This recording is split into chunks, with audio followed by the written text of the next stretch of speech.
Bienvenue à tous dans ce webinaire essentiellement orienté vers les professionnels, donc qui a pour thème « Professionnels, soyez plus performants, libérez-vous du stress ». Oui, vous allez bien comprendre et vous le savez déjà, effectivement, qu'en vous libérant du stress, vous allez être beaucoup plus performant dans votre activité professionnelle, quelle qu'elle soit. Pour ceux qui ne me connaissent pas encore, je suis donc JP Lebon, je suis moi-même indépendant, donc chef d'entreprise depuis 35 ans. Je suis passionné par l'être humain.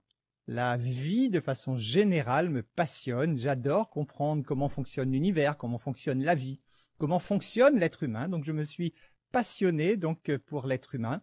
J'ai passé donc beaucoup de temps à apprendre, à analyser, à étudier. Et étant donné que je suis un perpétuel apprenti, donc j'apprends encore tous les jours en expérimentant sans cesse la vie et en observant donc autour de moi pour pouvoir retirer des conclusions de tous ces enseignements que la vie nous offre. Je suis donc conférencier donc depuis peu par rapport aux événements donc web conférencier. Je suis donc coach en développement personnel, c'est-à-dire que j'aide les gens à mieux se connaître. J'aide les gens à découvrir le pouvoir qu'ils ont en eux et je les aide donc à utiliser ce pouvoir afin qu'ils puissent vivre la vie la plus merveilleuse qui soit, afin qu'ils puissent s'épanouir, puisque votre raison sur Terre n'est pas anodine, vous êtes venu dans un but précis. Donc mon but à moi, c'est de vous aider à comprendre votre but, à comprendre qui vous êtes, comment vous fonctionnez, et vous aider ainsi donc à réaliser donc votre mission de vie. Je suis également thérapeute, donc je suis formé à différentes techniques qui vous permettent donc de vous libérer de tous les mots MAUX qui pourraient vous déranger au cours de votre vie et qui ont une bonne raison d'exister puisque sans ces mots, vous ne pourriez donc évoluer. Nous allons donc parler aujourd'hui donc du stress. Alors, qu'est-ce que c'est que le stress? Il faut déjà savoir que le stress, c'est un problème majeur qui est rencontré par tous. Aussi bien la femme au foyer, l'enfant, le bébé qui naît déjà vit des situations de stress, l'enfant qui n'ose pas dire à ses parents qu'il a fait une bêtise, vit des situations de stress. Vous-même, à longueur de journée, à une dose plus ou moins importante, vous vivez sans cesse sous l'emprise du stress et il est important d'en prendre conscience afin de le maîtriser parce que nous allons voir sinon le stress a des effets dévastateurs et essentiellement donc en ce qui nous concerne aujourd'hui sur votre travail. Donc en tant que professionnel, vous savez que le stress va impacter directement vos résultats. Lorsque vous avez des objectifs, lorsque vous cherchez par exemple à avoir davantage de clients, de prospects, automatiquement, si vous laissez le stress prendre le dessus, tous vos efforts seront voués à rien. C'est-à-dire vous n'aurez aucun résultat si jamais vous n'êtes pas en mesure de maîtriser ce fameux stress. Alors, peut-être avez-vous déjà vécu quelques-unes des situations que je vais vous présenter maintenant. Ce sont certainement des choses que je pense que vous avez déjà connues dans votre quotidien ou que vous aurez à connaître tôt ou tard. Peut-être que par rapport au métier que vous faites, vous avez besoin donc de rencontrer des prospects pour développer votre activité. Est-ce que ça vous est déjà arrivé de vous sentir bien, de vous sentir confiant, vous vous orientez, vous vous engagez vers un prospect afin de vous présenter, afin donc de présenter éventuellement dans un second temps votre activité. Et là, lorsque vous êtes devant la personne, vous perdez tous vos moyens. Vous ne savez plus quoi dire, peut-être même ça vous arrive de bégayer. Vous peut-être, selon l'état du stress, vous pourriez être amené à trembler, à transpirer. Et en fait, tout ce que vous aviez prévu de dire et de faire, en fait, il n'y a rien qui sort. Ça, c'est une des situations assez courantes de la montée du stress en vous qui vous fait perdre donc tous vos moyens. Peut-être que ça vous est déjà arrivé d'avoir un rendez-vous professionnel ce rendez-vous, vous l'avez préparé dans votre tête, vous l'avez préparé à l'avance, peut-être même vous avez fait des simulations, des sketchs pour vraiment vous mettre en condition.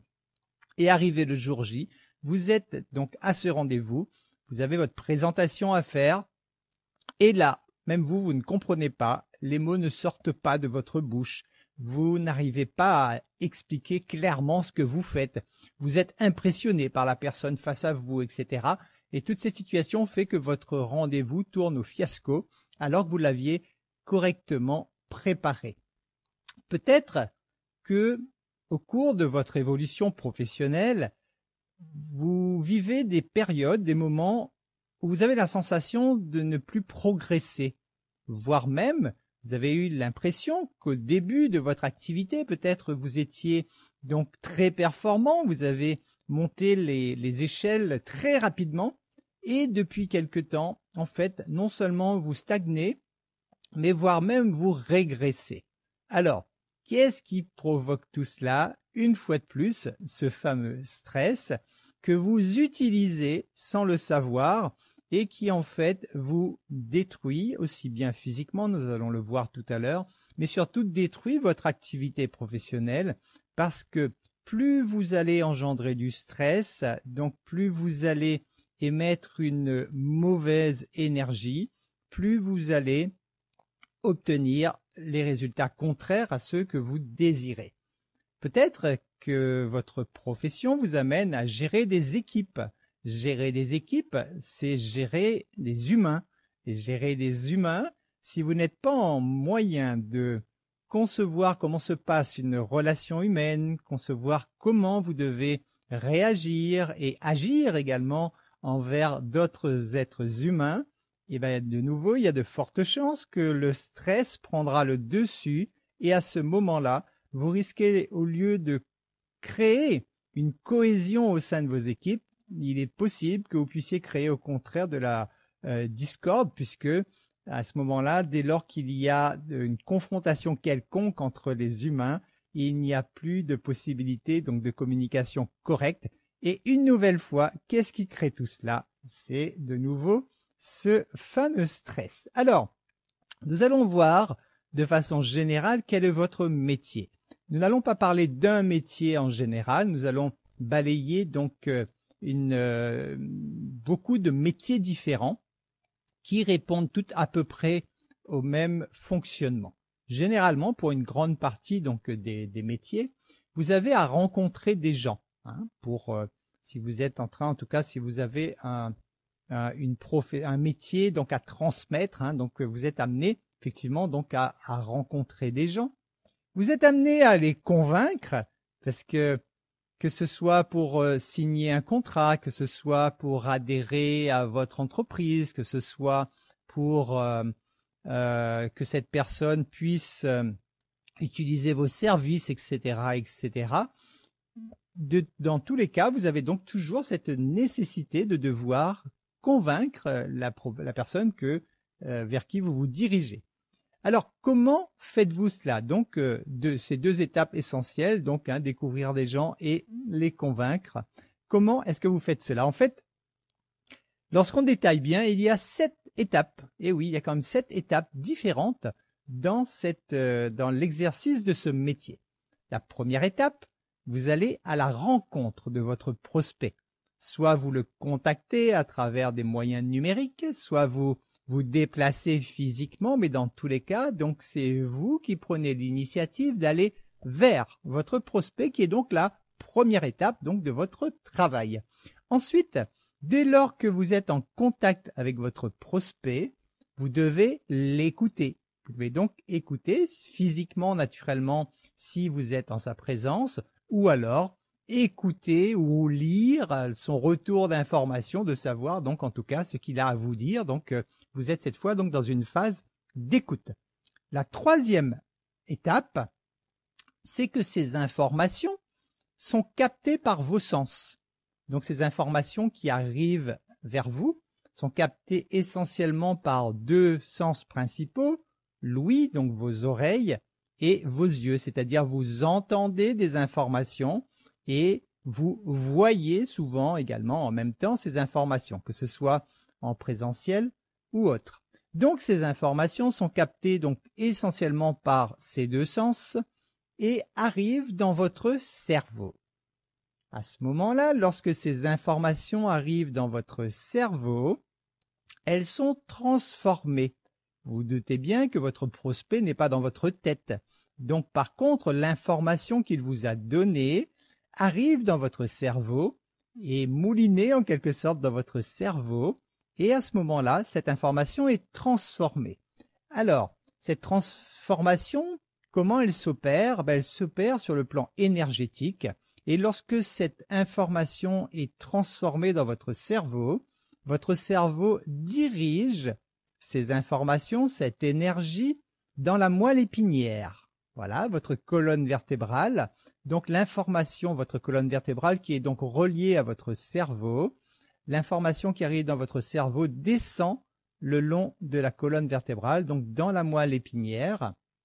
Et cette information va être ensuite distribuée sur chaque vertèbre, c'est-à-dire que chaque partie de votre corps est attachée à une de vos vertèbres. Par exemple, la parole, pour pouvoir parler, pour pouvoir bouger votre bouche, pour pouvoir bouger votre langue, pour faire sortir ces sons, et tous ces muscles qui dirigent donc aussi bien notre voix, notre visage, notre bouche, etc. Tous ces muscles sont donc attachés sur une vertèbre de la colonne vertébrale. Et là, en ce moment, lorsque je vous parle, ces informations, donc cette énergie sort de mon cerveau, descend dans ma colonne vertébrale et est redistribuée donc sur la vertèbre correspondante au niveau des muscles qui font donc bouger ma bouche et sortir ces sons de ma bouche, sortir cette voix.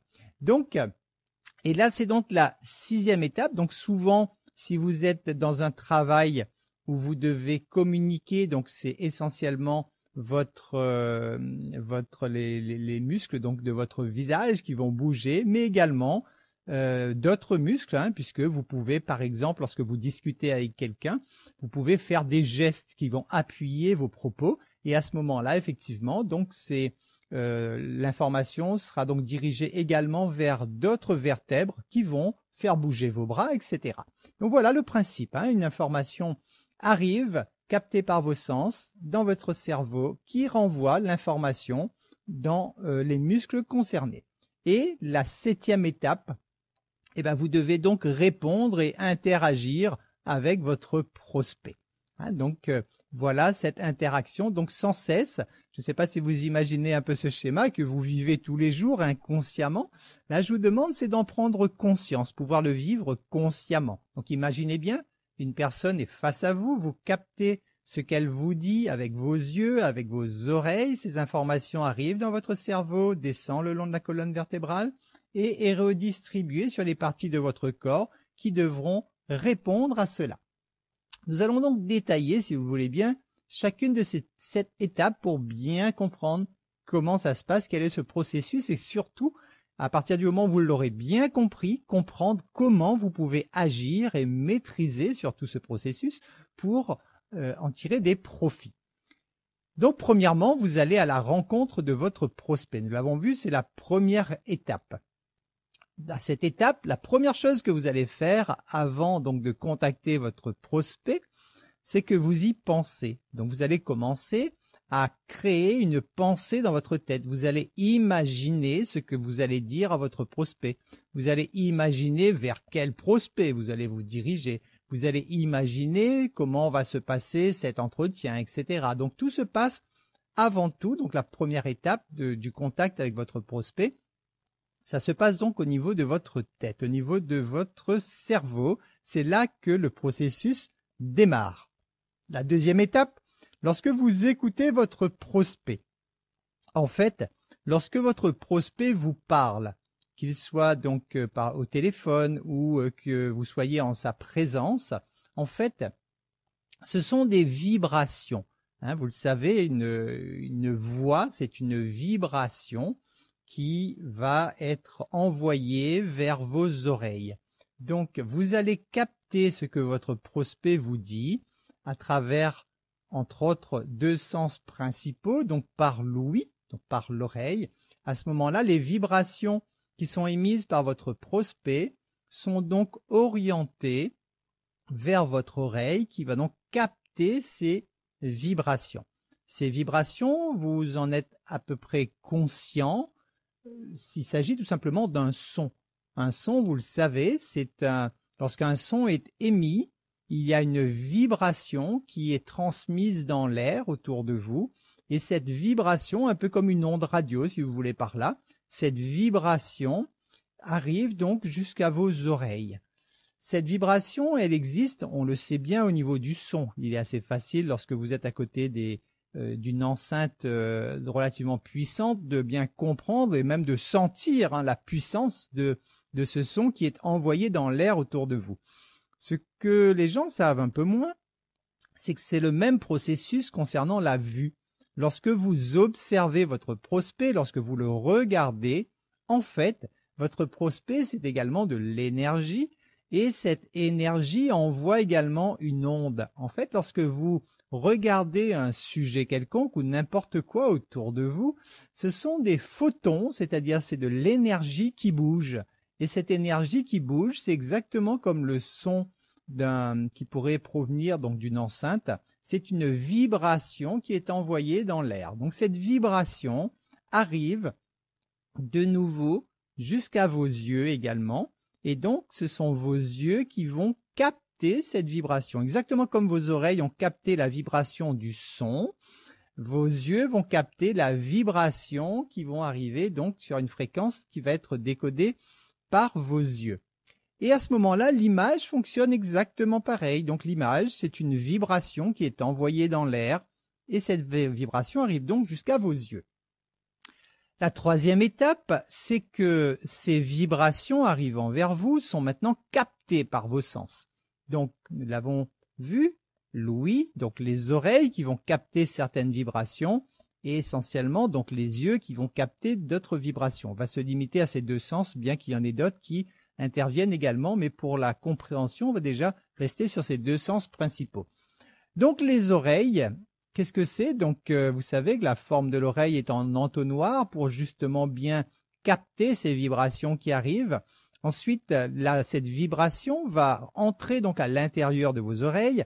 Elle va passer par un tas de petits biche-trac, un tas de mécanismes pour au final ressortir sur un nerf qui est lui-même raccordé donc au cerveau. C'est de ce fait que cette vibration que vous recevez de l'extérieur est transformée en signal électrique et ce signal électrique va donc être véhiculé le long du nerf qui est connecté lui-même au cerveau. Donc en fait, ce son est transformé en signal électrique qui arrive jusqu'à votre cerveau. Il en est de même pour vos yeux. On a souvent tendance à penser que nos yeux voient. En fait, nos yeux ne voient pas. Nos yeux captent. Donc, le faisceau lumineux qui arrive, donc cette vibration qui arrive, c'est ce sujet qui est en train de bouger, en train de s'exprimer devant vous, par exemple. Tout cela arrive dans vos yeux, qui est donc qui capte donc cette vibration, et de nouveau, c'est envoyé avec le nerf optique, les nerfs optiques, qui sont la partie qui relie vos yeux à votre cerveau. Donc de nouveau, cette personne que vous êtes en train d'observer est transformée en signal électrique. Et donc c'est ce signal électrique qui est transmis jusqu'à votre cerveau. À ce moment-là, donc ces informations, ça y est, elles sont arrivées dans votre cerveau sous forme de signal électrique. Donc c'est une énergie électrique qui est maintenant présente dans votre cerveau. Lorsque cette énergie arrive dans votre cerveau, elle arrive sous forme de lumière. En fait, l'énergie électrique qui est dans votre tête et qui circule dans votre tête, c'est en fait donc de la lumière, tout simplement. Votre cerveau est donc constitué de plusieurs parties.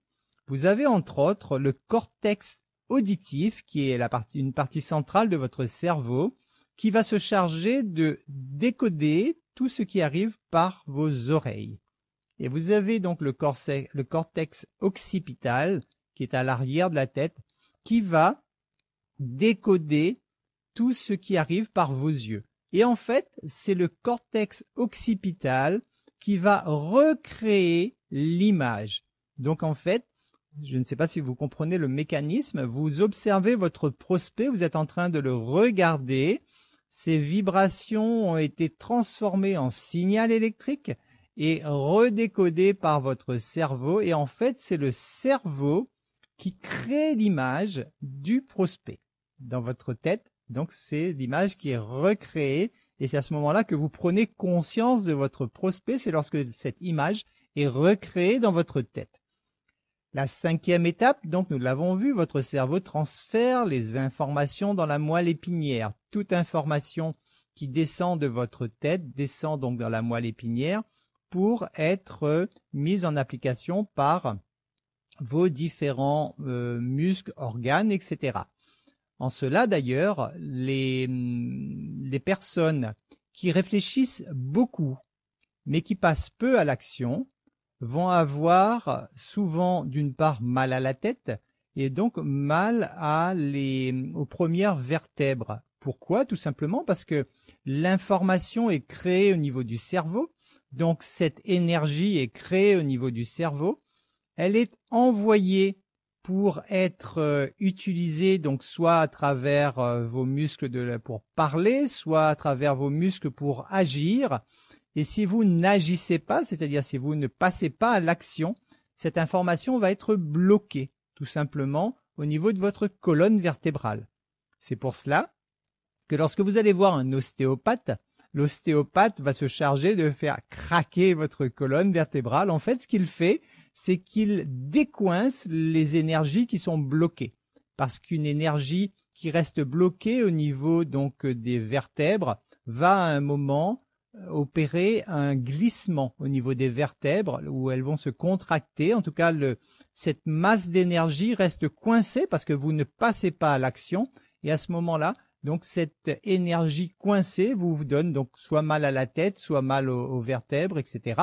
Vous pouvez même, à travers cela, avoir mal tout simplement aux muscles qui sont attachés dessus parce qu'ils n'ont pas reçu, ils ne reçoivent pas l'information qu'il faut. Donc à ce moment-là, c'est pour ça que lorsque vous allez voir l'ostéopathe par exemple parce que vous avez mal au genou, il va aller régler le problème en agissant sur une de vos vertèbres. Et quel que soit effectivement le mal que vous puissiez avoir à l'intérieur de votre corps physique, votre ostéopathe ira toujours sur la colonne vertébrale, évidemment, parce que tous vos muscles et tous vos organes sont attachés à la colonne vertébrale. La colonne vertébrale, vous le savez, donc vous avez des cervicales, donc vous en avez 7. Vous avez des dorsales au nombre de 12. Vous avez ensuite donc les lombaires, 5 vertèbres lombaires. Ensuite, vous avez le sacrum et le coccyx. Pourquoi il est important de vous tenir correctement? Tout simplement, vous l'avez bien compris, étant donné que l'information passe par la colonne vertébrale, si jamais vous avez une mauvaise posture, vous allez coincer votre colonne vertébrale et donc vous allez empêcher le bon fonctionnement, donc la bonne transition de l'information.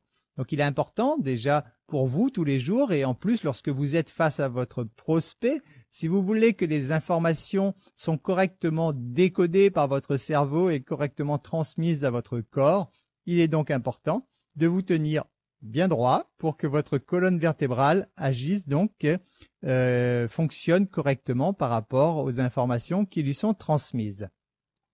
Donc, la 6e étape que nous détaillons maintenant, chaque vertèbre sert de palier de distribution. Nous l'avons vu effectivement, puisque c'est ainsi que vous agissez avec votre corps physique. Il faut savoir que si vous faites essentiellement un travail de conseil, que vous rencontrez souvent des prospects, que vous leur expliquez des choses, etc., tout cela va se passer donc au niveau essentiellement de votre tête. Et ce sont essentiellement donc vos cervicales qui vont transmettre ces informations. C'est-à-dire ce sont sur les cervicales que sont accrochées la partie haute de votre corps. Ce qui signifie qu'il est important pour vous de veiller à ce que cette partie de vous ne se bloque pas.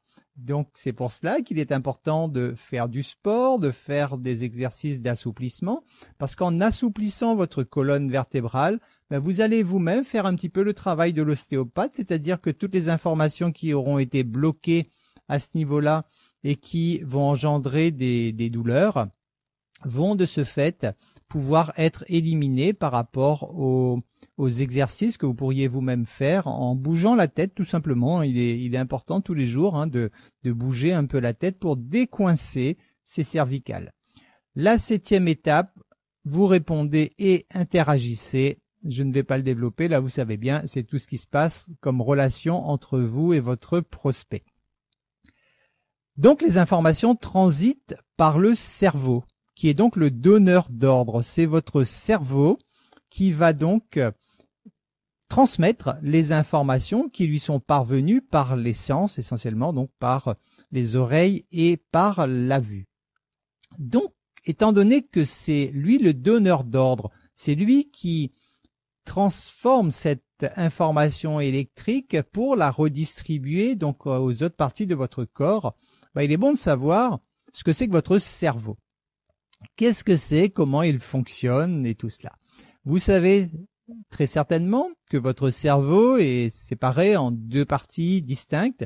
Vous avez l'hémisphère gauche et l'hémisphère droit. L'hémisphère gauche de votre cerveau, c'est toute la partie logique. 2 plus 2 égale 4, donc on appelle un cerveau gauche, celui qui va beaucoup raisonner par la logique. Le cerveau droit est tout le côté intuitif, création, créativité, toutes ces choses. Donc c'est plutôt avec le cerveau droit. Habituellement, mais c'est pas souvent vérifié, mais on dit qu'habituellement les hommes sont plutôt des cerveaux gauches avec des logiques et les femmes sont plus cerveau droit, donc dans la créativité, dans l'imagination, toutes ces choses. Sachant que de toute façon, vous utilisez tous vos 2 hémisphères du cerveau puisque l'information passe systématiquement d'un hémisphère à l'autre. Alors, comment observe-t-on le cerveau? Il y a des appareils pour cela, entre autres l'IRM, qui permet d'aller voir ce qui se passe dans votre tête. C'est grâce à ce type d'appareil qu'on a pu effectivement analyser et comprendre ce qui se passe réellement dans votre tête.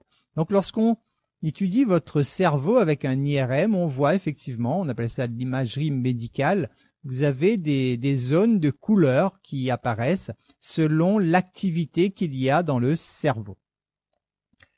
Donc l'information, en fait, c'est de l'énergie. Donc cette vibration qui a été captée par vos oreilles, par vos yeux, donc ce sont donc de l'énergie qui apparaît donc dans votre cerveau.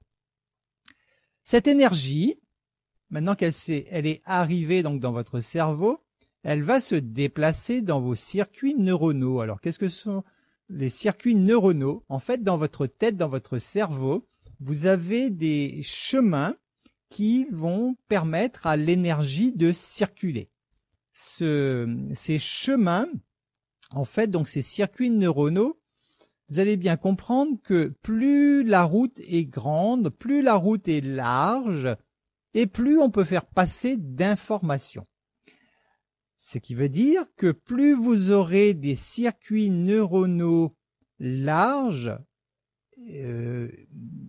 large, tout à fait grand, si vous voulez par là, et bien plus l'information pourra passer rapidement à l'intérieur de votre tête.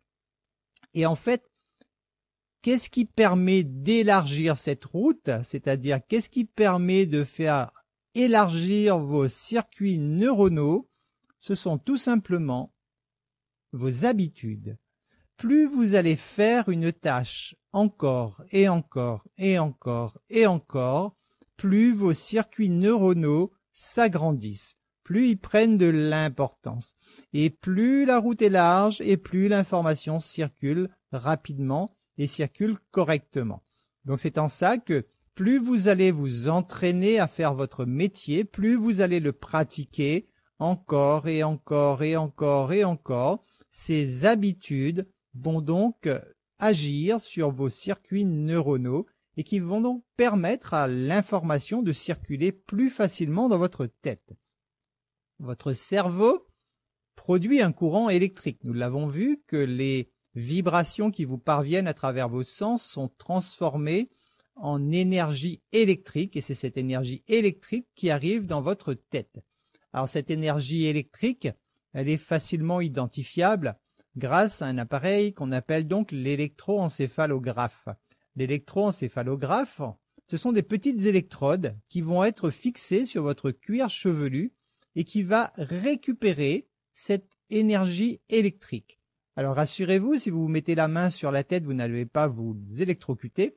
C'est une énergie électrique de très faible intensité, mais ceci dit, complètement réelle.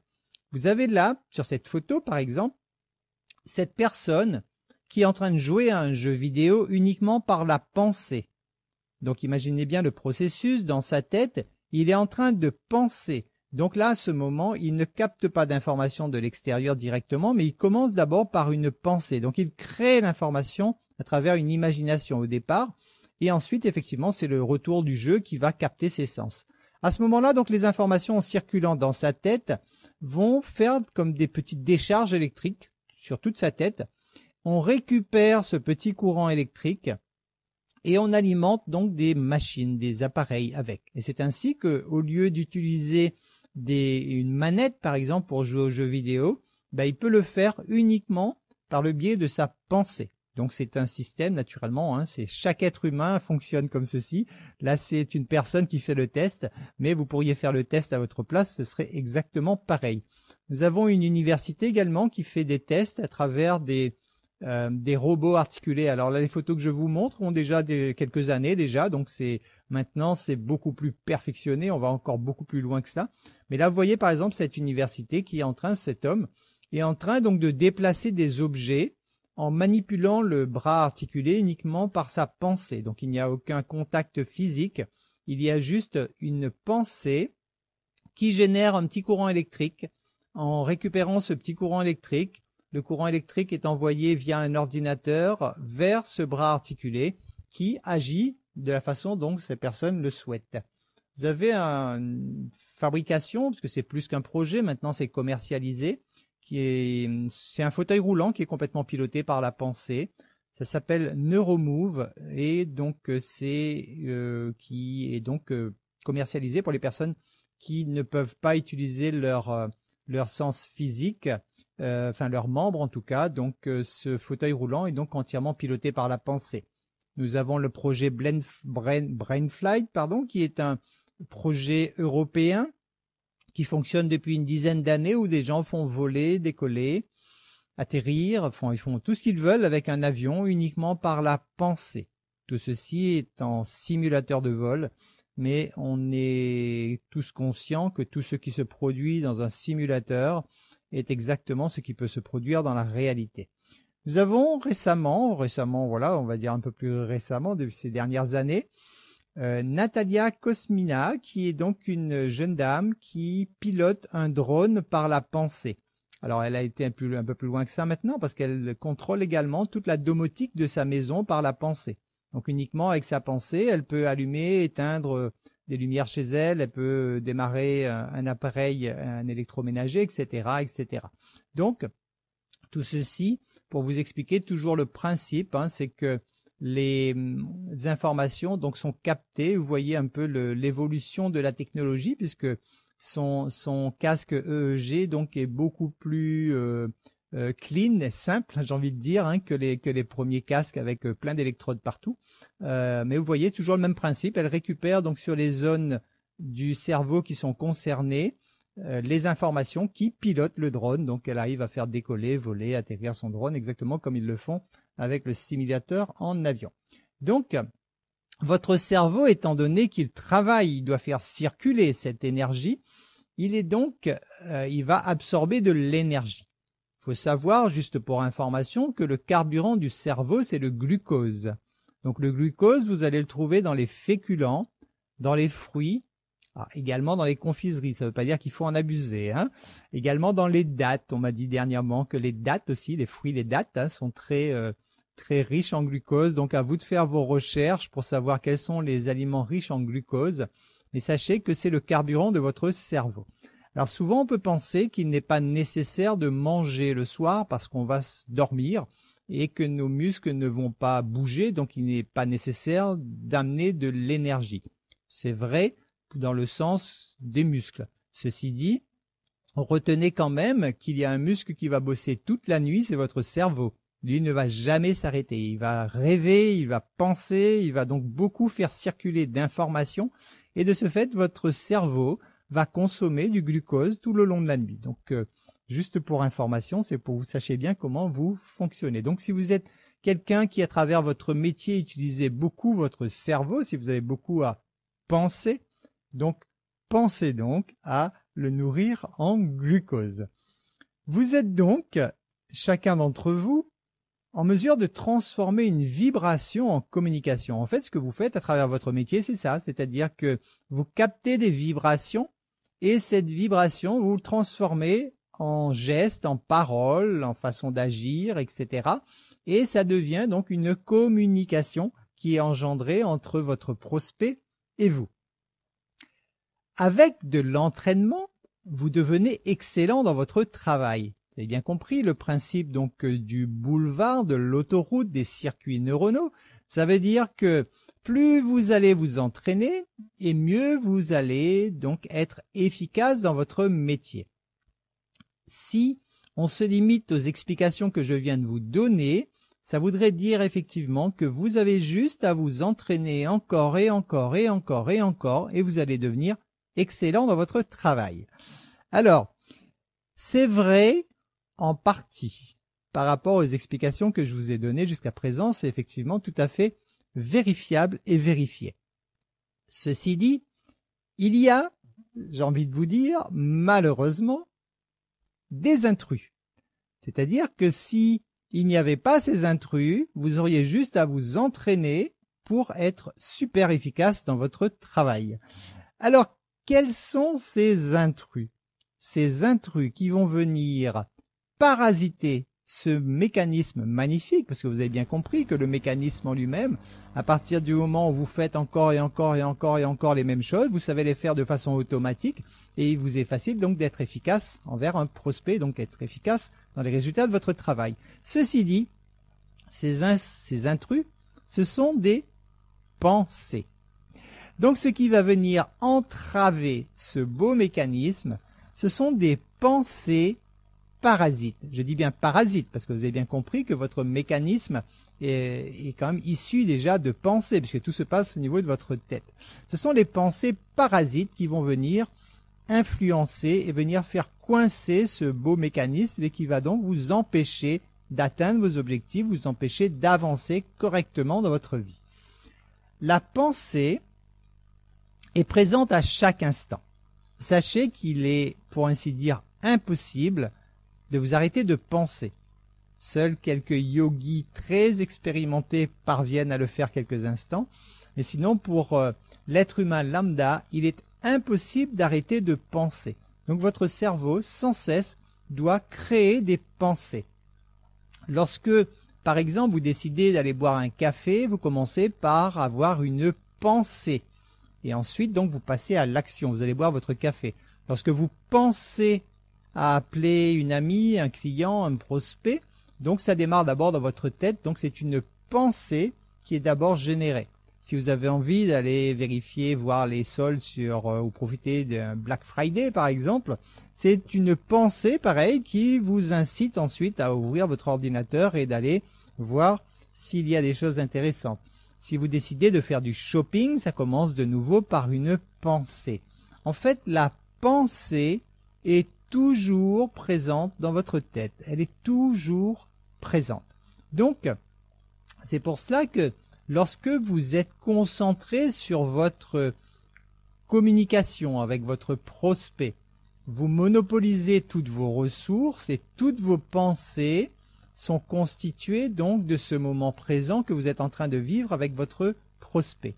Ceci dit, si vous n'arrivez pas à maîtriser vos pensées, ça veut dire que lorsque vous serez avec votre prospect, il risque d'y avoir beaucoup de pensées parasites qui vont débarquer et qui vont donc interférer sur les résultats que vous allez donner à votre prospect.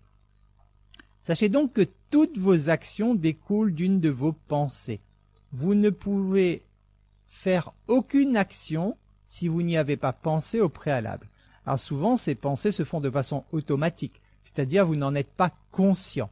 Mais le processus, rappelez-vous, c'est que l'information part du cerveau pour être transmise aux muscles. Ce qui veut dire que les muscles ne peuvent pas bouger s'il n'y a pas d'information qui arrive du cerveau. Donc, vous avez toujours une pensée qui va engendrer des actions. Vous comprenez bien que si vous ne maîtrisez pas vos pensées, en fait, votre cerveau, c'est comme un poste de radio. Vous êtes un gros émetteur et récepteur de fréquences vibratoires.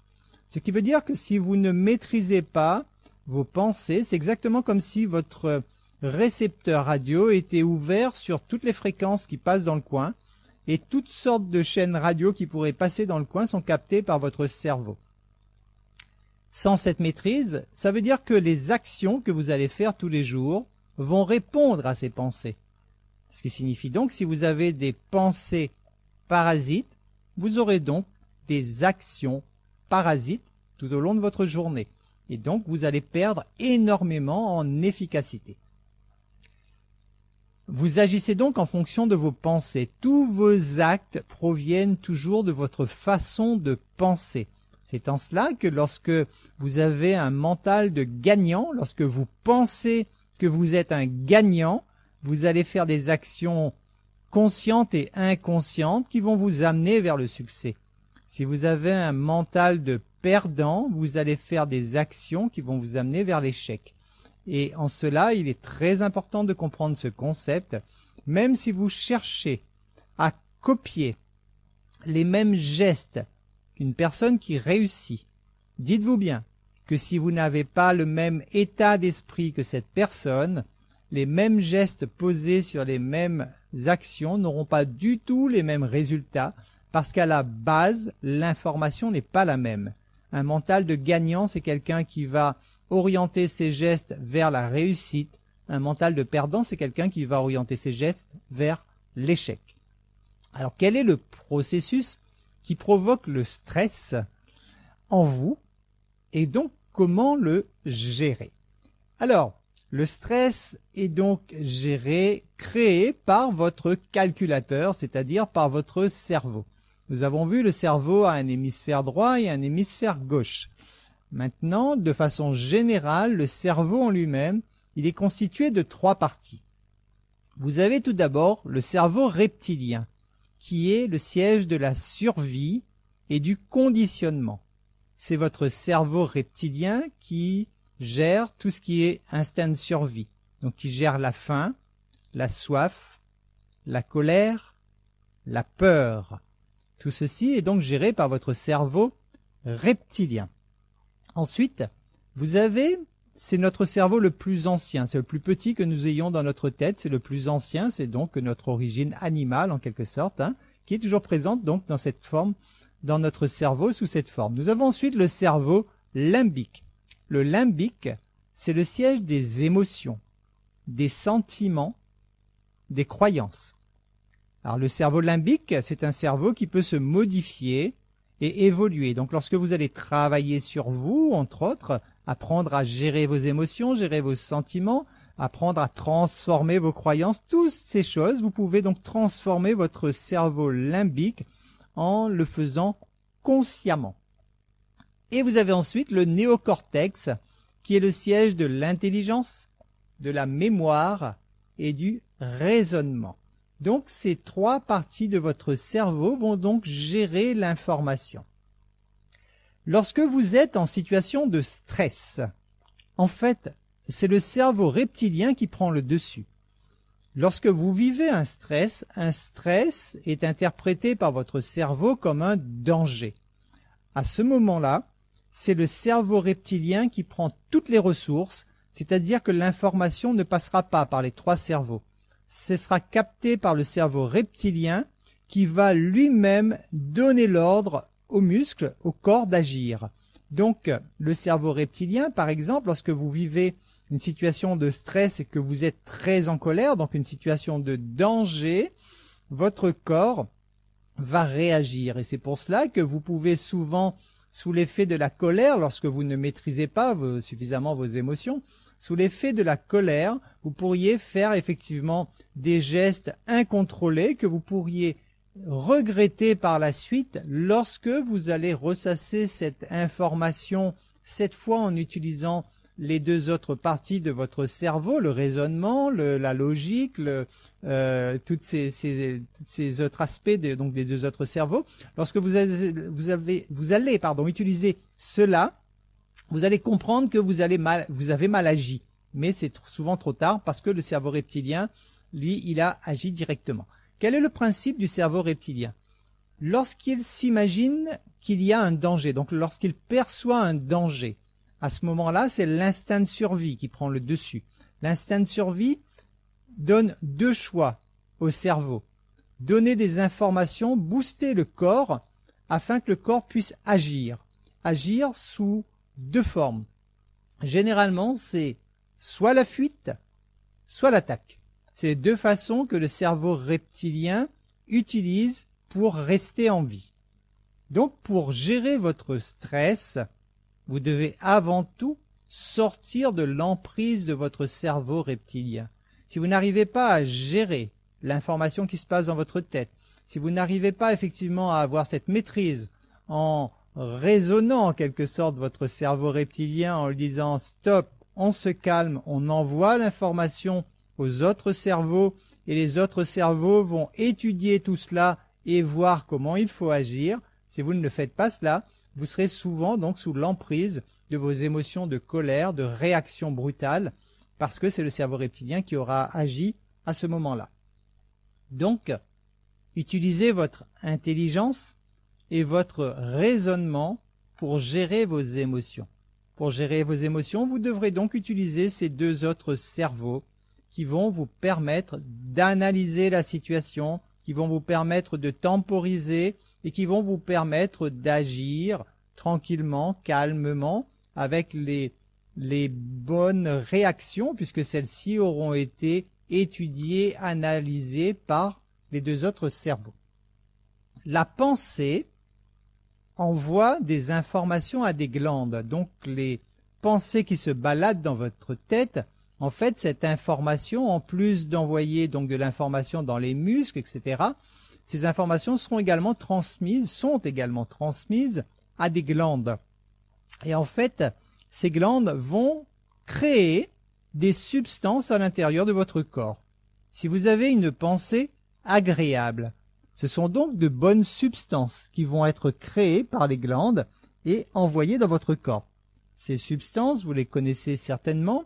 Il s'agit de la sérotonine, de l'endorphine, de la dopamine, de l'ocytocine et la noradrénaline. Donc toutes ces substances sont fabriquées à partir d'une pensée agréable et donc ces substances sont envoyées dans votre corps. Alors là, il faut bien comprendre, lorsque je parle de substances, on est réellement sur quelque chose de physique. C'est-à-dire vous êtes parti d'une pensée qui est une lumière, un signal électrique, et avec ce signal électrique, vous avez été capable de fabriquer une substance chimique que vous envoyez dans votre corps. Donc vous comprenez bien que plus vous allez vous sentir bien dans votre vie, plus vous allez avoir des pensées agréables et plus votre corps sera nourri, parce qu'il s'agit réellement d'une nourriture que vous créez de l'intérieur. Vous envoyez donc ces substances à l'intérieur de votre corps et vos organes vont donc bénéficier de tous les avantages de ces substances provoquées par une pensée agréable. L'inverse maintenant, c'est que si vous avez des pensées désagréables, une pensée désagréable va créer cette fois des mauvaises substances. Ce qu'on peut appeler mauvaises substances, en fait, c'est l'adrénaline et du cortisol. Alors ce n'est pas mauvais dans le sens que si c'était mauvais pour vous, votre corps ne le fabriquerait pas. Mais dans le processus, effectivement, donc une pensée désagréable vous met en situation de stress, donc dans une situation de danger. Étant donné que votre corps interprète cela comme un danger, votre cerveau doit donner l'ordre pour envoyer du carburant à votre cœur et à vos muscles. Et donc l'adrénaline sert à ça. L'adrénaline est donc une substance qui va être envoyée vers le cœur et qui va booster le cœur. Et le cortisol, c'est donc du sucre qui est envoyé dans vos muscles afin que vous ayez davantage de carburant.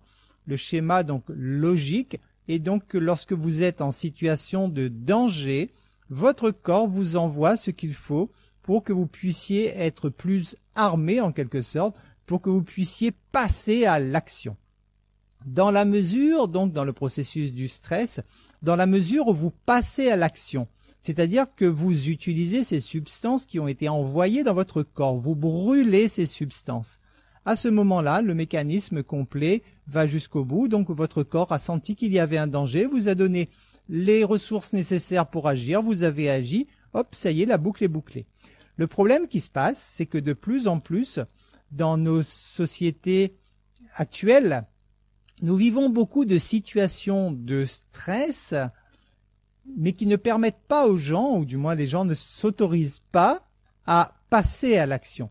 Imaginez une situation où vous êtes face à votre chef, ou vous êtes face à votre client peut-être même, ou votre prospect, et votre prospect vous dit quelque chose que vous n'aviez pas envie d'entendre et que vous n'arrivez pas à accepter.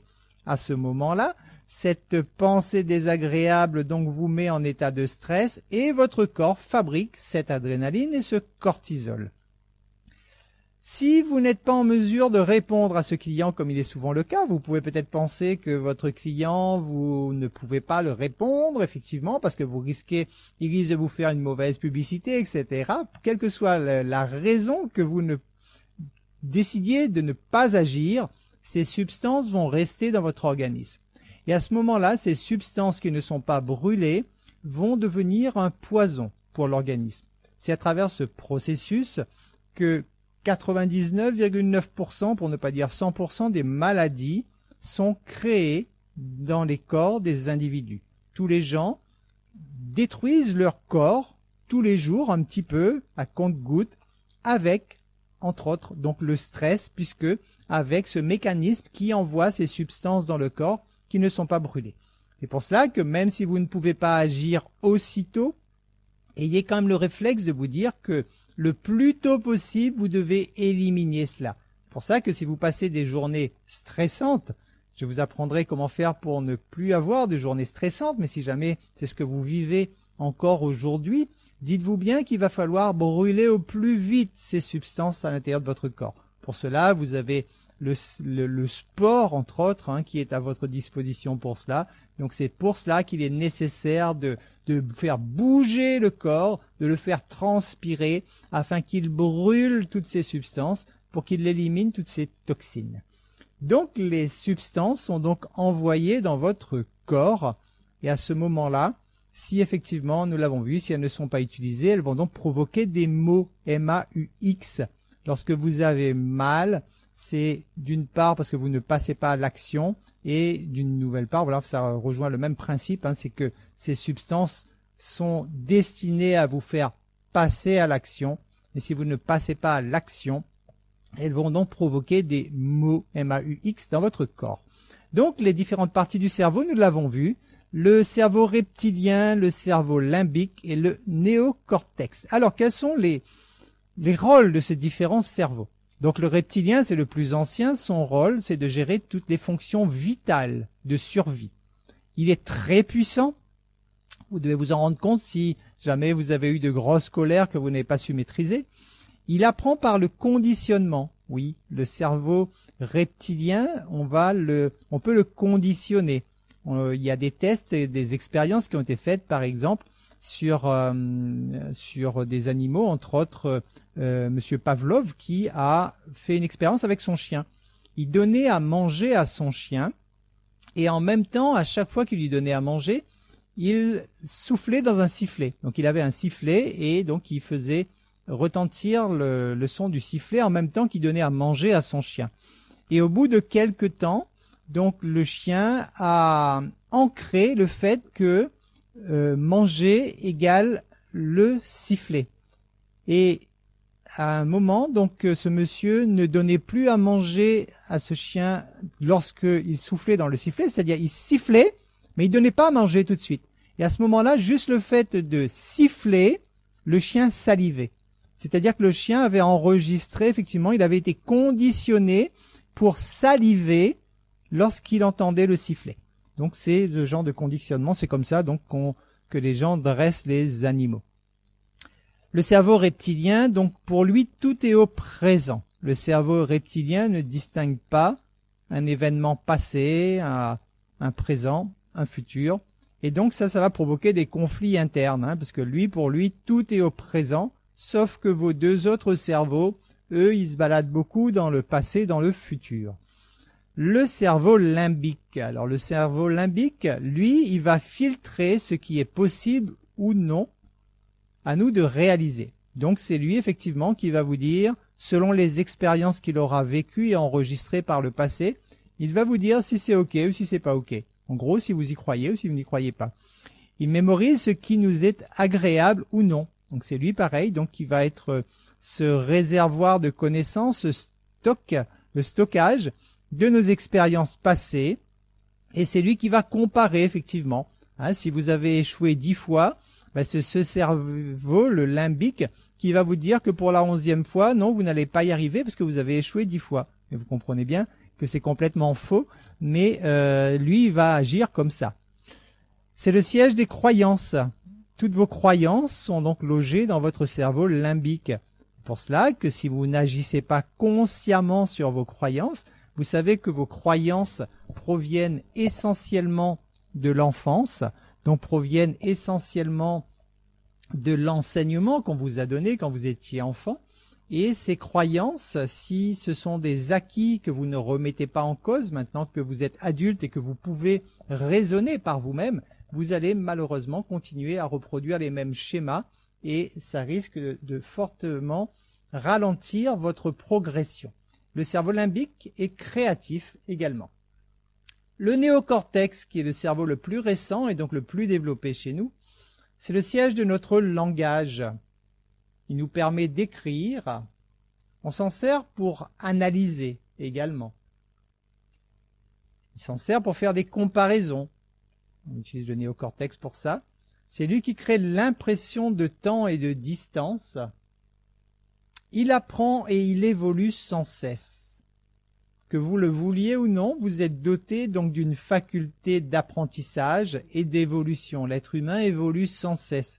Chacun à différents degrés, à différents niveaux, mais l'être humain évolue sans cesse et donc c'est grâce entre autres au néocortex que vous faites cela. Donc un petit récap, le reptilien, lui, nous pousse à être vigilants et en fait il va nous interdire d'évoluer. Pourquoi le reptilien va nous interdire d'évoluer? Parce que qui dit évolution dit risque, parce qu'on va vers l'inconnu. Et à ce moment-là, le reptilien, son rôle, c'est de vous maintenir en vie. Donc lui, c'est la partie de vous qui va toujours tirer le frein à main. C'est la partie de vous qui va toujours vous inciter à ne pas faire, c'est-à-dire à ne pas prendre de risques. Vous avez ensuite donc le limbique, lui qui aime la nouveauté. C'est le déclencheur des émotions. Donc là, vous voyez déjà un peu le conflit qu'il y a dans votre tête et dans la tête de chaque être humain. Nous avons une partie du cerveau qui ne veut pas avancer, qui ne veut pas aller vers l'inconnu. Et nous avons une autre partie du cerveau qui, au contraire, aime la nouveauté. Et qui dit nouveauté, dit donc aller vers l'inconnu. Et nous avons le néocortex qui, lui, veut grandir. Donc, vous devez composer avec ces trois cerveaux. C'est là la subtilité donc de vous maîtriser, c'est que vous devez être en mesure de jongler avec ces trois cerveaux, en fait, pour qu'il y ait une harmonie entre les trois. Lorsque le cerveau reptilien sera là pour vous empêcher de faire quelque chose parce qu'il aura peur, il faudra utiliser le limbique et le néocortex pour le rassurer, pour lui dire effectivement qu'il n'y a pas de risque et que vous pouvez le faire tranquillement, en toute sécurité. Et toutes ces choses, donc voilà, c'est tout le langage interne qui se passe dans votre tête. C'est toute cette gestion interne. C'est vous qui avez cette maîtrise. C'est vous et vous seul qui avez donc la possibilité de gérer ce cerveau comme bon vous semble. Donc nous l'avons vu, un danger, c'est une situation de stress. Donc à chaque fois que vous stressez, c'est que votre corps perçoit qu'il y a un danger. Le cerveau reptilien prend alors les commandes dès qu'il y a une sensation de stress et la montée d'adrénaline et de cortisol. C'est pour cela donc que, je vous le répète, que vous devez apprendre à maîtriser vos pensées. Alors, quel est l'intérêt? On vous dit souvent, je pense, dans votre métier, qu'il est important de pouvoir vous concentrer. Pourquoi il est important de pouvoir se concentrer? Si vous avez bien suivi mes propos, vous avez bien compris que lorsque vous êtes en train de focaliser vos pensées sur quelque chose de bien particulier, mettons une relation avec votre client ou autre chose, lorsque vous focalisez toutes vos pensées dans l'instant présent où vous êtes avec votre prospect ou votre client, par exemple, à ce moment-là, il n'y a pas de place pour les pensées parasites. Et à ce moment-là, le fait de vous concentrer, vous augmentez les circuits neuronaux que vous attribuez à la réalisation de votre métier. Donc il est important, effectivement, plus vous apprenez à vous concentrer, vous apprenez à focaliser vos pensées dans un sens bien précis. Lorsque vous êtes concentré sur votre métier, sur ce que vous avez à faire dans votre profession, vous canalisez toute l'énergie dans ce sens. Alors, qu'est-ce que le stress? Donc, véritablement, selon la définition du dictionnaire, le stress, c'est l'état réactionnel de l'organisme soumis à une agression brusque. Voilà la définition du stress dans le dictionnaire. Ce qui signifie en fait que le stress, c'est l'inattendu. On pense souvent que la plus grosse peur, la peur c'est le stress, entièrement d'accord. La plus grosse peur chez l'être humain, c'est la peur de mourir. En fait, il y a une peur qui est encore plus puissante que la peur de mourir, parce que toutes les peurs d'ailleurs se cachent derrière cette peur principale. C'est la peur effectivement de l'inattendu. C'est la peur de l'imprévu. C'est la peur de ce qu'on ne connaît pas. Donc la plus grosse peur en fait, c'est l'inconnu. À ce moment-là, on pourrait se dire, dans ce cas, comment éviter l'inattendu? Comment éviter l'inconnu? Il y a déjà des façons conscientes de le faire. Déjà, premièrement, en maîtrisant votre métier. Il est normal que plus vous allez maîtriser votre métier, plus vous allez vous mettre dans des situations où il n'y aura pas d'imprévu. Si un client, par exemple, ou un prospect vous pose des questions sur des produits que vous commercialisez, par exemple, dites-vous bien que lorsque vous connaîtrez précisément les réponses à ces questions, vous aurez de quoi répondre à votre client et à ce moment-là, vous ne serez pas en situation d'imprévu. Donc, apprendre votre métier est important. Il est important également de vous, à travers le métier que vous exercez, quel qu'il soit, de préparer justement des réponses à différentes situations. À vous de trouver un moment pour vous poser et d'étudier les différents cas de figure que vous pourriez être amené à vivre lorsque vous êtes en situation de clientèle. À ce moment-là, si vous avez déjà prévu les différents cas de figure et que vous avez déjà prévu les différentes réponses, les différentes solutions, à ce moment-là, vous n'êtes pas en situation d'inattendu, donc vous n'êtes pas en situation de stress. Et pour cela, entre autres, je pense que ça, il s'agit d'une des bases que vous devez connaître et que vous avez déjà très certainement travaillé dessus, c'est de préparer des réponses aux différentes objections.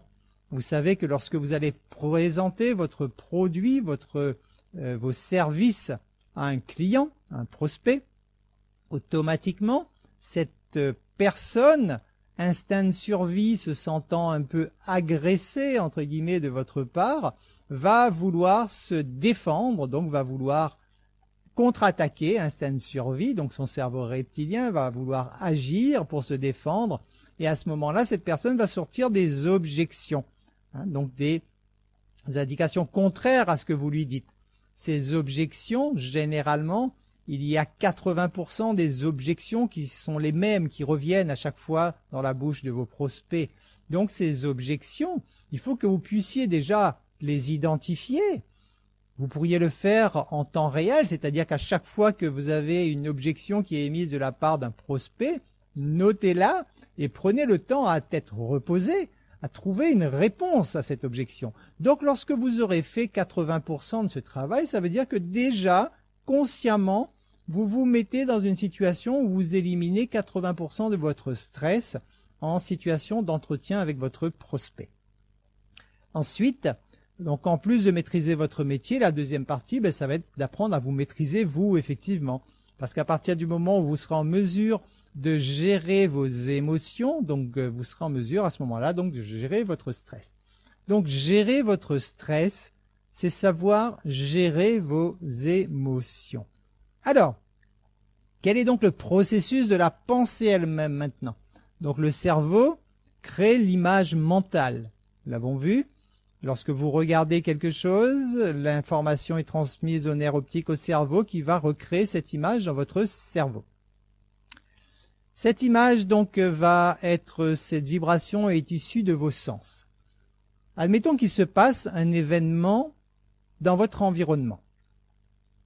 Donc cet événement est donc capté par vos sens, donc ces vibrations qui apparaissent dans votre champ visuel sont captées par vos sens, transmises au cerveau qui les interprète. Et là, il y a deux possibilités. Le cas A, ces informations vous conviennent. Donc ça va. Vous avez des pensées agréables. Ces informations, vous êtes en accord. Vous acceptez ces informations qui arrivent dans votre tête. À ce moment-là, votre organisme fabrique de bonnes substances et vous vous sentez bien. Le cas B, ces informations ne vous conviennent pas. Ce ne sont pas les informations que vous attendiez. Vous refusez d'accepter ces informations. À ce moment-là, votre organisme fabrique de mauvaises substances et vous vous sentez mal. C'est ainsi donc que votre corps vous indique si vos pensées vous conviennent ou pas.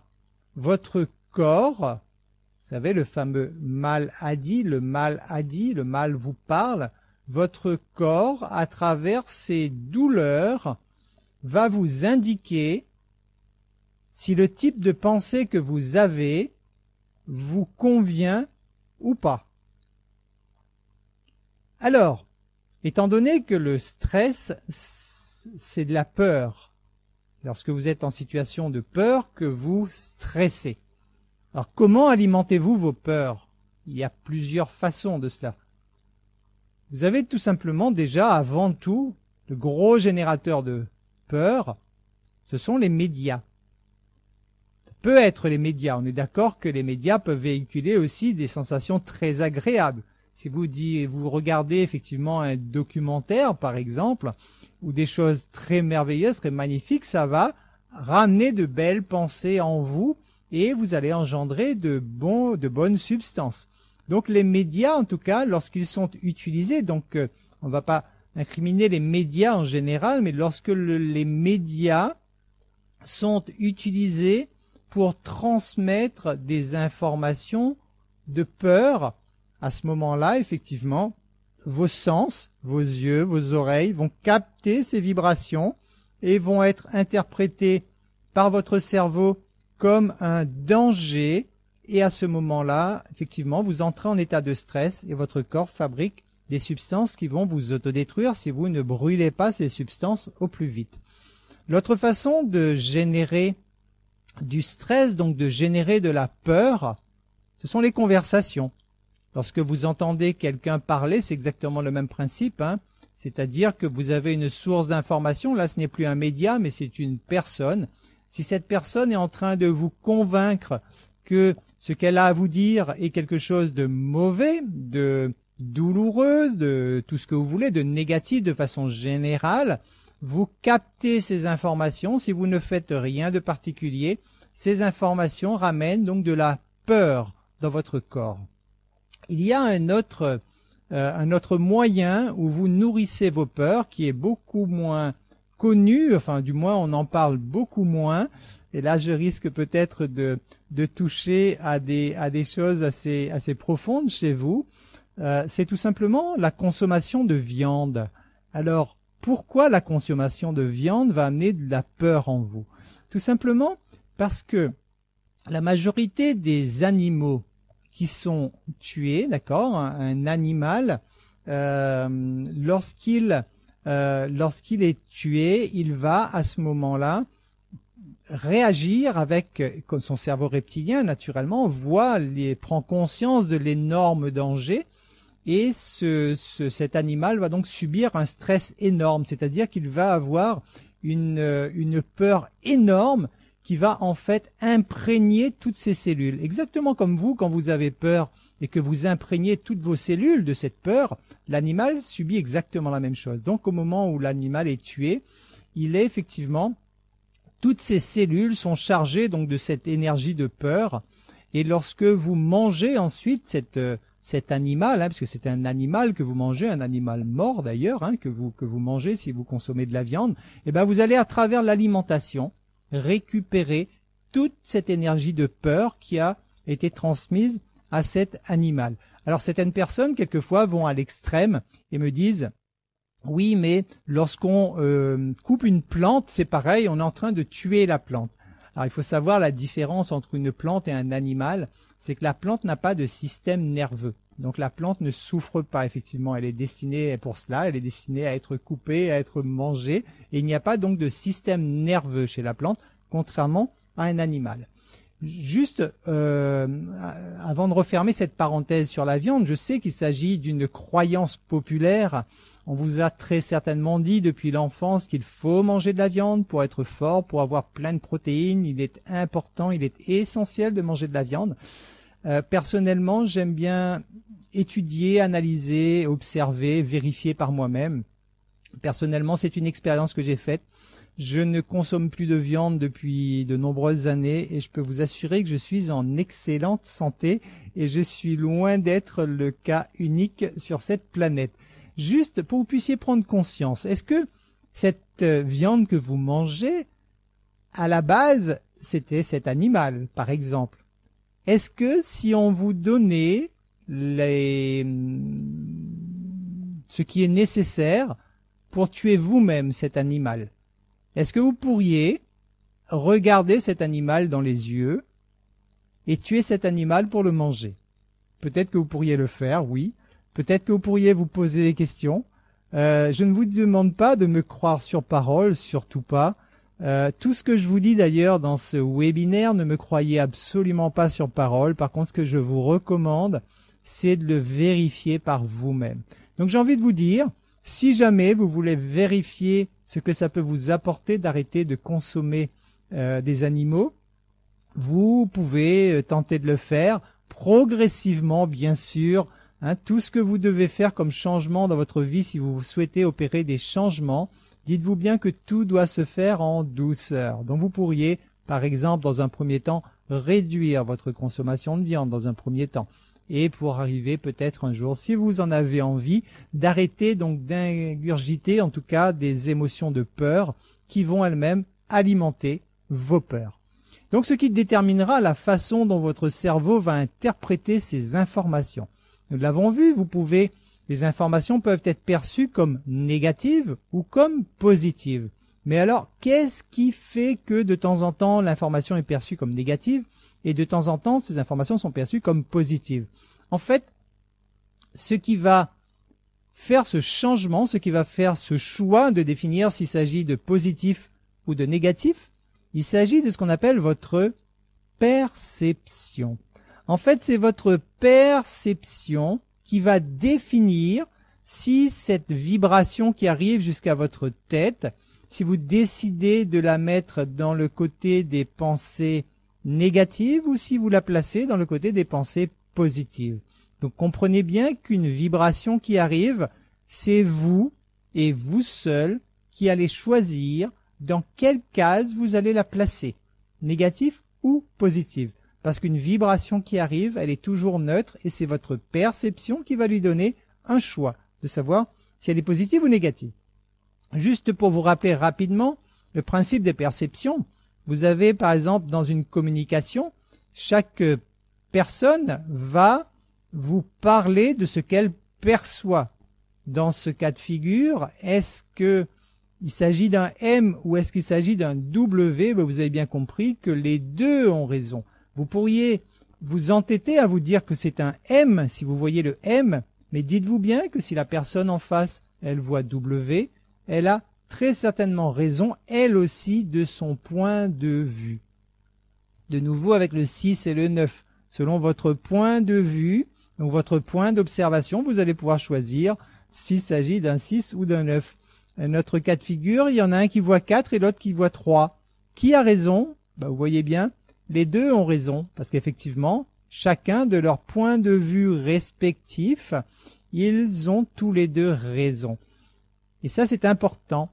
Lorsque vous êtes dans une conversation, vous êtes dans une relation d'affaires, ne vous dites jamais que vous avez raison. Vous pouvez avoir raison de votre point de vue, mais la personne face à vous, elle peut avoir raison de son propre point de vue également.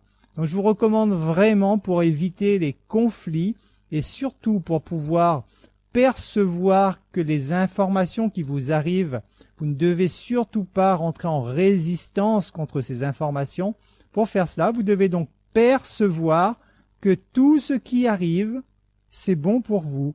À partir du moment où vous faites ce choix, c'est-à-dire quelles que soient les vibrations qui se présentent dans votre cerveau, si vous faites ce choix de les placer automatiquement dans la case pensée positive, donc des pensées qui me conviennent, à ce moment-là, vous stopperez net la production de stress.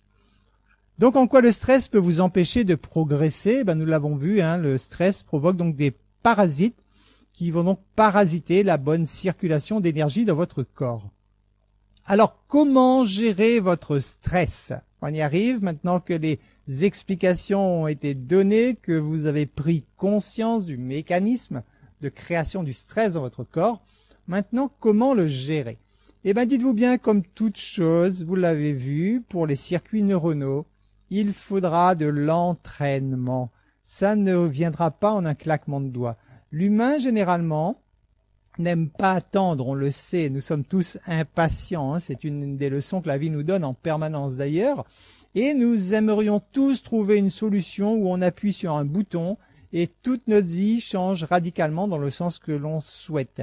Sauf que la vie, ce n'est pas comme ça. La vie n'a pas de changement brutal de direction directe.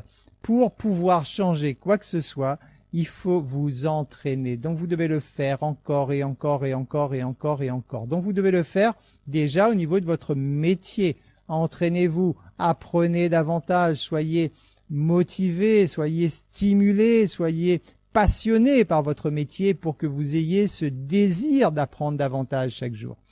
Il faut pour cela donc agir donc également sur le type de pensée. Et là, il est important donc de comprendre la différence entre le factuel et le perçu. Qu'est-ce que le factuel et qu'est-ce que le perçu?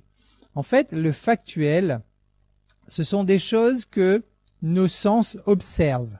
Si vous regardez par exemple face à vous, autour de vous, et qu'il y a un mur, vos sens observent ce mur. Il est vérifiable factuellement. Vous pouvez toucher, vous pouvez demander à quelqu'un de vérifier s'il voit bien ce mur. Donc vous avez toutes les façons de vérifier que cet élément factuel existe. Ensuite, tout élément factuel a une perception. Et c'est en ça qu'il faut bien comprendre la différence entre les deux. Je vous donne un exemple. Imaginez que vous fassiez une proposition à un client, un prospect. Votre proposition est refusée. Le client vous répond non. Il ne veut pas de ce que vous lui proposez. À ce moment-là, vous avez deux possibilités. Ça, c'est l'élément factuel. Factuellement, votre proposition est refusée. Factuellement, le client vous a dit non. Face à cela, maintenant, c'est votre perception qui va entrer en jeu. Vous avez deux possibilités. Le choix A. Vous percevez cela comme une information négative. Vous vous dites, c'est une catastrophe. Je n'ai plus rien à manger. J'avais besoin de ce contrat. Comment je vais faire? Et à ce moment-là, donc, c'est le cerveau reptilien qui agit. Instinct de survie. J'attendais ce contrat pour avoir de l'argent, pour pouvoir me nourrir. Je n'ai pas ce contrat. catastrophe, je suis en danger de mort. Donc là, c'est le cerveau reptilien qui agit, donc génération de stress. Ou alors, cas B, vous vous raisonnez, vous vous dites, ben, si je n'ai pas eu cette affaire, c'est qu'elle ne devait pas être bonne pour moi, tout simplement. Et à ce moment-là, vous utilisez donc votre néocortex et votre limbique pour vous raisonner, pour vous dire que, ok, vous acceptez que vous n'avez pas eu ce contrat. À ce moment-là, étant donné que vous avez transformé cette information en une information neutre ou positive, à ce moment-là, vous ne générez pas de stress. Retenez que dans cet exemple, l'élément factuel est le même. De toute façon, vous n'avez pas eu l'affaire. Ça ne change rien à ce moment-là. Par contre, votre réaction va faire toute la différence. Parce que si vous réagissez avec du stress, avec votre cerveau reptilien, vous allez vous faire mal, vous allez donc vous autodétruire, ou alors vous choisissez de réagir avec vos deux autres cerveaux et vous acceptez. Donc vous percevez que cette situation, en fait, elle n'est pas si dramatique que ça et que vous acceptez le fait que vous n'avez pas eu l'affaire. Et à ce moment-là, vous vous sentez bien. C'est un choix qui vous appartient. C'est un choix qui vous appartient à chaque seconde de votre vie. Prenez bien conscience de cela. Souvent, les gens ont tendance à trouver des boucs émissaires, à trouver des excuses en se disant « ce n'est pas de ma faute si je vis ce moment douloureux, ce n'est pas de ma faute si je vis cette catastrophe. Si, je suis désolé, c'est toujours de votre faute si vous voulez par là, hein, dans le sens que vous avez toujours le choix. Donc vous avez toujours le choix de décider comment vous percevez ce qui vous arrive. Pour ne pas générer de stress, il vous faut donc également agir sur votre perception. Vous devez pour cela prendre la responsabilité de ce qui vous arrive. Tout ce qui se produit dans votre vie est généré, ou gérable en tout cas, est gérable par vous. Donc s'il y a quelque chose qui ne vous convient pas, il vous appartient de changer votre perception. Et en changeant votre perception, vous changerez automatiquement vos façons d'agir puisque vos actions découlent de vos pensées. Vos pensées ont donc une charge positive ou une charge négative. Cette pensée, comme tout ce qui existe dans l'univers, c'est ce qui existe dans l'atome à la base. Vous avez des charges négatives et des charges positives. Donc c'est pareil pour vos pensées. Elles sont soit positives, soit négatives. Comme tout courant électrique qui se déplace, donc vos pensées créent un champ électromagnétique. Et plus vos émotions sont fortes, plus le champ électromagnétique est puissant. Je passe là-dessus, ce sont les bases donc de la loi de l'attraction que je développe dans d'autres webinaires. Alors je vous donne un exemple. On va prendre l'exemple du cinéma. Lorsque un cinéaste ou un réalisateur arrive à vous faire croire que quelque chose est vrai, eh bien vous allez avoir des émotions. C'est là d'ailleurs tout le rôle des cinéastes et des réalisateurs, c'est effectivement de rendre plus vrai possible pour générer des émotions chez vous. Donc plus il va y avoir, plus ça va vous sembler vrai ce que vous êtes en train de regarder, même si consciemment vous savez que c'est un film, sauf que inconsciemment votre cerveau capte les informations et quelquefois effectivement votre cerveau va croire que ces informations sont vraies et à ce moment-là générer donc de puissantes émotions chez vous. Ça peut être de très belles émotions comme des émotions qui pourraient vous faire du mal. Ce qui crée la force de vos émotions, c'est donc ce que vous percevez comme vrai. C'est pour cela que vos croyances influencent totalement les résultats de votre vie. Si vous percevez comme vrai que vous êtes quelqu'un qui exerçait de façon absolument exceptionnelle votre métier, si vous êtes persuadé, si vous croyez fermement en la réussite, en votre réussite, si vous croyez fermement que vous en êtes capable, c'est votre croyance qui va donc provoquer les émotions puissantes chez vous. Lorsque vous croyez fortement quelque chose, vous émettez donc un gros champ électromagnétique. Donc les pensées, les émotions fortes créent donc un champ électromagnétique puissant. Pourquoi je vous parle d'électromagnétisme? Tout simplement parce que tout ce qui existe dans le monde, c'est de l'électromagnétisme. Alors, comment maîtriser vos pensées? Déjà, sachez que tant que vous vivrez de façon automatique, vous n'aurez aucune maîtrise. Pour cela, vous devez donc apprendre à vivre en étant conscient de chaque instant. Si vous ne faites rien de façon normale, c'est votre inconscient qui dirige 95% de votre vie. Pour pouvoir reprendre les commandes et pour pouvoir gérer vous-même consciemment votre vie, vous devez vous entraîner, ce n'est pas toujours simple de le faire, vous devez vous entraîner à être dans le moment présent. C'est uniquement que lorsque vous êtes dans le moment présent que vous êtes réellement conscient de votre vie. Vous êtes réellement conscient de ce que vous êtes en train de créer. Donc savoir gérer son stress est essentiel pour réussir sa vie. Vous l'avez bien compris, puisque sinon c'est comme si vous laissiez les commandes de votre machine à créer aux mains donc de vos cerveaux qui vont faire comme ils le peuvent.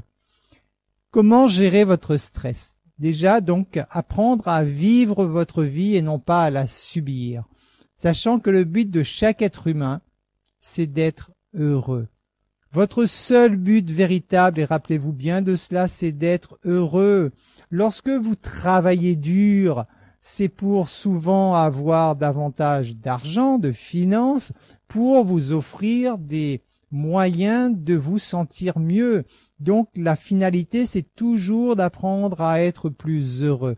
La finalité de chaque être humain, c'est sans cesse d'apprendre à se sentir bien davantage. Rappelez-vous de cela, parce que quelquefois, nous pouvons être happés par notre quotidien, nous pouvons être happés par le fait que nous devons travailler pour nous nourrir, par exemple, et nous oublions que la valeur principale, le but principal est de nous sentir bien. Si vous êtes amené à tous les jours vivre dans des états de souffrance permanente, dites-vous bien que vous faites fausse route. À un moment, il faut vous poser et changer les choses, parce que le but principal est toujours de vous sentir bien. En le faisant, vous apprendrez à être vous-même. Donc pour être heureux et en bonne santé, il vous faut donc agir sur votre perception.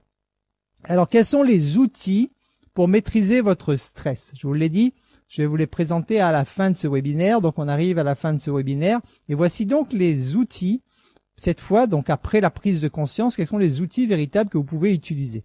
Tout d'abord, il y a la thérapie. Je ne vais pas m'étendre là-dessus, mais sachez qu'il y a beaucoup, la majeure partie donc de vos problèmes en tant qu'adulte proviennent, pour ne pas dire la totalité de vos problèmes, proviennent de l'enfance. Donc il y a ces peurs qui ont été engendrées, qui ont été enregistrées dans votre inconscient. Pour pouvoir vous débarrasser de toutes ces peurs, donc qui vont générer du stress inconscient chez vous, il y a donc les thérapies qui sont en place pour cela. Donc il faut vous rapprocher d'un thérapeute si jamais vous estimez que vous n'êtes pas à 100% à l'aise dans votre vie. Nous avons ensuite la cohérence cardiaque. La cohérence cardiaque est donc un outil qui vous permet de synchroniser le cerveau, la respiration et le cœur. Lorsque vous gérez votre respiration, vous gérez votre rythme cardiaque et vous gérez donc la fréquence également de votre cerveau. La cohérence cardiaque, c'est lorsque votre cœur et votre cerveau vibrent sur la même fréquence. Vous êtes à ce moment-là ce qu'on appelle en état de cohérence cardiaque, donc en neutralité émotionnelle. Plus vous apprenez à le faire, plus vous apprenez à avoir une maîtrise de vos émotions. Vous avez ensuite l'EFT, qui est donc un principe de tapotement. Alors, qu'est-ce que c'est donc ces différentes solutions? Donc les thérapies, vous le savez, vous allez voir un thérapeute et il va pouvoir donc vous aider à régler vos problèmes. La cohérence cardiaque, donc il s'agit tout simplement d'apprendre à respirer selon un rythme bien particulier. Donc en apprenant à gérer consciemment donc le rythme de votre cœur et de ce fait, vous gérez consciemment le rythme de votre cerveau. La cohérence cardiaque, ça se passe avec des entraînements, des séances de 5 minutes, pas plus. Il vous faut 5 minutes pour faire un exercice de cohérence cardiaque. Et les effets physiologiques, parce qu'ils sont extrêmement nombreux, ça se mesure, hein, il y a énormément de tests qui ont été faits sur les résultats de la cohérence cardiaque. Donc, les effets physiologiques de la cohérence cardiaque vont durer 4 heures. Donc, sachant que si vous apprenez un jour à le faire déjà tous les jours, 1 fois par jour, c'est déjà très bien. Et lorsque vous arriverez de façon parfaite, c'est-à-dire le faire 3 fois par jour, à ce moment-là, vous aurez en permanence les effets bénéfiques donc de la cohérence cardiaque et vous empêcherez, j'ai envie de vous dire, hein, au stress de prendre part dans votre être tout entier. L'EFT est utilisé cette fois plus en curatif, on va dire, hein. Donc la cohérence cardiaque, c'est du préventif. Vous devez le faire avant d'avoir à gérer des situations de stress pour apprendre à contrôler vos émotions, à maîtriser vos émotions de façon permanente. Et l'EFT va être plutôt lorsque vous êtes dans un état de stress immédiat. Vous êtes par exemple avant un entretien, avant un rendez-vous, vous sentez que le stress est en train de monter en vous, en faisant des tapotements sur des points d'acupuncture. Et donc, en prononçant certaines phrases, vous pouvez évacuer de façon instantanée ce stress. Donc, c'est très, très utile de connaître cette technique. Donc, pour mettre cela en pratique, sur notre site, donc learnylife.fr, donc vous pouvez le noter, donc learny, L-E-A-R-N-Y-L-I-F-E.fr. Sur ce site, vous avez donc des vidéos qui vous expliquent comment faire de la cohérence cardiaque. Donc, vous pouvez faire de la cohérence cardiaque en venant donc sur ce site, en allant dans formation, vous verrez donc cohérence cardiaque. Vous pourrez pratiquer donc des séances de 5 minutes. Et vous avez également donc sur ce site l'EFT qui va vous expliquer comment pratiquer, une vidéo qui vous explique comment pratiquer l'EFT également. Ceci dit, pour pouvoir changer, c'est-à-dire pour reprendre la maîtrise de votre vie, pour pouvoir prendre le dessus sur votre stress, pouvoir faire que le stress ne soit plus là en train de vous faire perdre vos affaires, etc., etc. Pour tout cela, il n'y a pas de secret. Vous devrez y consacrer du temps. Il n'y a pas de formule magique. Si quelqu'un vous parle un jour d'une formule magique qui agit instantanément sans faire aucun effort, méfiez-vous, j'ai envie de vous dire, partez en courant parce que je ne pense pas que cela puisse exister dans ce monde physique. Donc, comme toute chose, vous devrez y consacrer du temps. Alors, ce temps, ce que nous vous proposons, c'est de vous y consacrer pour gérer votre sérénité, c'est-à-dire gérer votre stress. Pour cela, nous avons créé, entre autres, un pack qui s'appelle le pack Sérénité. Dans le pack Sérénité, nous allons vous apprendre consciemment tous ces concepts. Je vous ai présenté rapidement ces concepts, mais sachez que chaque concept doit être développé. Dans le pack Sérénité, qui est donc une formation en ligne que vous pouvez suivre à distance, donc sans sortir de chez vous, nous avons la première leçon qui parle de la perception. Nous allons donc vous expliquer ce que c'est que la perception et comment agir sur vos perceptions. Nous allons, dans la deuxième leçon, parler des mots qui vous font du bien, les mots que vous devez utiliser tous les jours, parce que dites-vous bien que vous êtes face à un hypnotiseur tous les jours, le plus grand hypnotiseur en qui vous êtes face tous les jours, c'est vous-même. Tous les langages internes, tous les mots que vous utilisez conditionnent votre inconscient. Donc nous allons vous donner une liste de mots que vous pourrez retenir, qui vont vous faire du bien à longueur de journée. Vous allez apprendre également à vous fixer des buts, à quel point il est important de vous fixer de buts.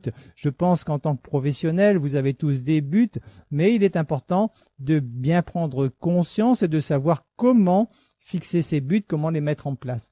Il va y avoir une leçon également sur la manipulation, juste pour que vous en ayez conscience, comprendre comment certaines personnes utilisent ce pouvoir donc pour manipuler l'autre, hein. Donc et vous comprendrez bien la différence entre convaincre quelqu'un et manipuler quelqu'un, hein. Donc la manipulation qui est donc à bannir naturellement, mais que vous puissiez en prendre conscience pour que lorsque vous serez vous-même dans une situation où vous serez en train de vous faire manipuler, que vous puissiez donc réagir pour éviter que la personne puisse aboutir à ses fins.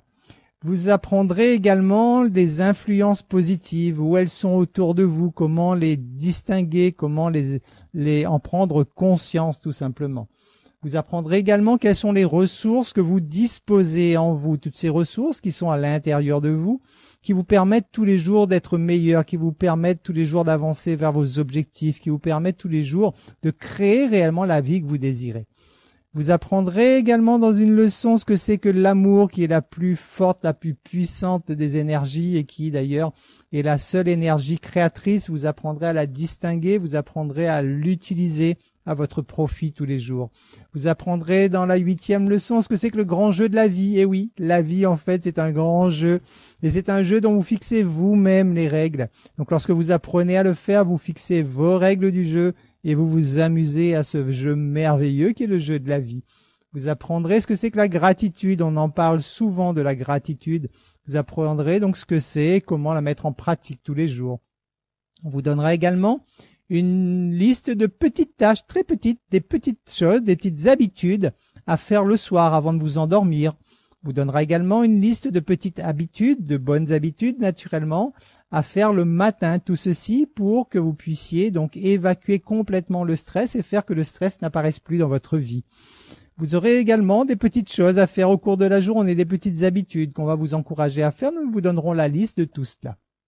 Vous apprendrez également les relations humaines, l'importance des relations humaines, en quoi une relation humaine est destinée à vous faire grandir, comment avoir des relations humaines parfaites, etc.